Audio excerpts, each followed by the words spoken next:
tenho tanta aula para preparar, não acredito. Desculpe, esqueci de me apresentar. Eu sou a professora Matilde, mas todo mundo me conhece por Tilde. Eu estava aqui preparando umas aulas, estou sempre pesquisando, mas encontrei aqui um projeto muito bacana. O projeto Campeando as Origens. Acredita que tem uma série sobre as missões jesuítico-guarani? Justamente o que eu preciso para planejar as minhas aulas. Por falar nisso, eu precisava falar com o Antônio. Antônio, você podia falar para nós um pouquinho sobre o que é esse projeto Campeando as Origens? Olá, professora Matilde! Que bom poder conversar com você. Então, o projeto Campeando as Origens, série Missões Jesuítico-Guaranis, é um conjunto inicialmente de 100 episódios, nos quais conversaremos sobre a história das missões jesuítico-guaranis. Produziremos e divulgaremos um episódio semanal, versando sobre aspectos da história de tão fascinante experiência humana, desenvolvida em solo latino-americano no período colonial e até hoje visitada e revisitada por inúmeros pesquisadores e também pelos amantes de nossa história. Estou muito curiosa com esse projeto. Antônio, você podia falar para a gente assim, quais as principais questões que serão abordadas assim pelo projeto? Prof. Tilde, nossa intenção hoje é justamente exercitar a sua curiosidade, fazendo uma série de provocações sobre aquela experiência histórica. Apresento aqui algumas delas. E a primeira que precisamos pensar é sobre o que a missão jesuítica tem de tão especial que chama a atenção do mundo todo, desde a sua implantação, passando pelo seu auge, por seu declínio, pelo seu fim e hoje pelo significado humano que possui.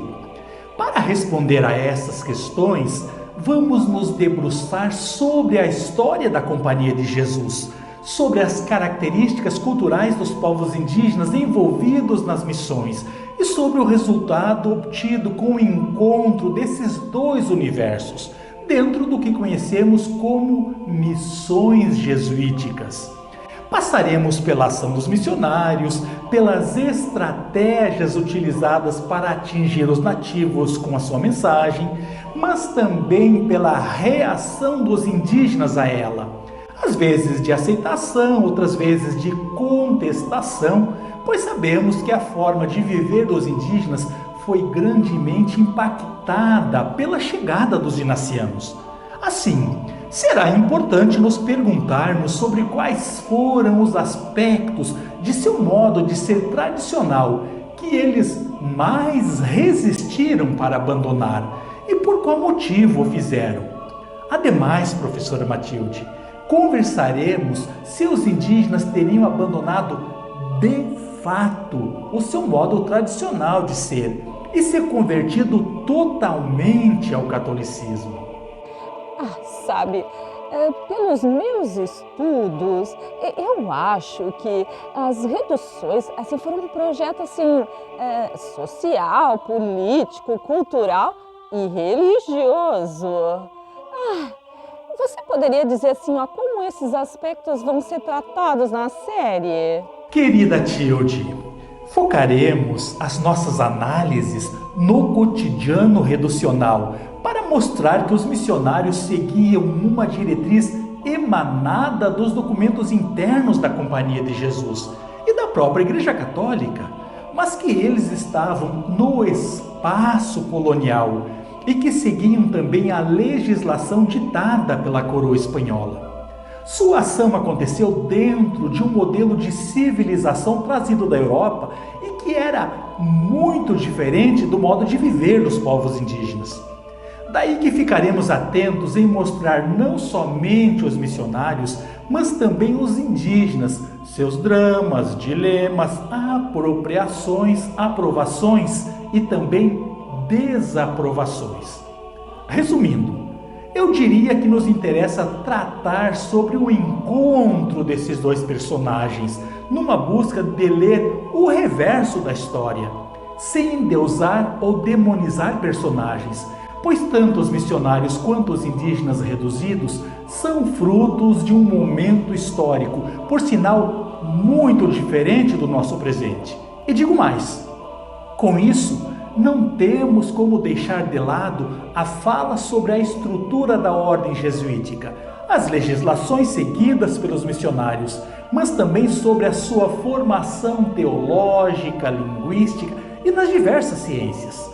Trataremos também sobre a rede econômica que as reduções formavam e sobre as relações que estabeleciam com a economia colonial, sobre o complexo reducional que envolvia o núcleo urbano, mas também sobre outros espaços, como as estâncias, os ervais e as roças. Enfim, mostraremos o que as reduções possuíam de semelhante e também de diferente entre si. Entendi, Antônio. Você falou sobre as diferenças entre os projetos de civilização europeia e indígena. Agora você poderia dar um exemplo de como vai ser tratado sobre isso? Vou responder a sua pergunta fazendo algumas outras perguntas, as quais aparecerão ao longo dos episódios. Nas reduções implantou-se um calendário centrado no trabalho e nas práticas religiosas, que alterou a maneira dos indígenas organizarem o cotidiano, o seu tempo. Como era na prática o cotidiano de uma redução? No dia a dia reducional, como os padres e irmãos jesuítas se comportavam em matéria de sexualidade? Como os indígenas viviam a sexualidade antes e durante o período das missões jesuíticas? Havia homossexualidade entre eles? Geralmente somos tentados a pensar nas reduções como sociedades nas quais não existiam problemas de qualquer espécie. Era assim mesmo? E quando alguém cometia algum delito, havia um sistema de punição com castigos físicos, prisões?